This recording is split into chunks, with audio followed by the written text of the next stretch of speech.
খাবি? কি হলো রে, তুই গলার আওয়াজ পেয়ে গেছিস? হ্যাঁ দেখো, ও কিন্তু দৌড়ে আসলো তোমার গলার আওয়াজ দেখে। আমি তোর ভাবেই নিয়ে এসেছি, জানি কি তুই দৌড়াবি। এই যে তুমি নেশা করাচ্ছ, হ্যাঁ। দেখেছো তো, দুদিন মাত্র, একদিন আমার থেকে দিলে, একদিন তুমি দিলে।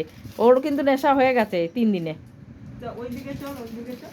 ও কেমন চলে এসছে দেখো। হ্যাঁ বাচ্চা এই টাকা, তুই গলার আওয়াজ চিনে গেছিস? পান্তু, ও আর আমাকে পাত্তা দিচ্ছে না। হ্যাঁ মানে নিয়ে চলে গেলে চলে যাবে আমার তুই সাথে। তুই গলার আওয়াজ চিনে গেছিস? চলে যাবে আমার সাথে। ভালোই পেয়েছো। হ্যাঁ আর তোমার কুকুর তোমার কাছে না। কিরে, তুই তো শুয়েছিলিস, তুই উঠে এলি কেন বিস্কুট খাওয়ার জন্য?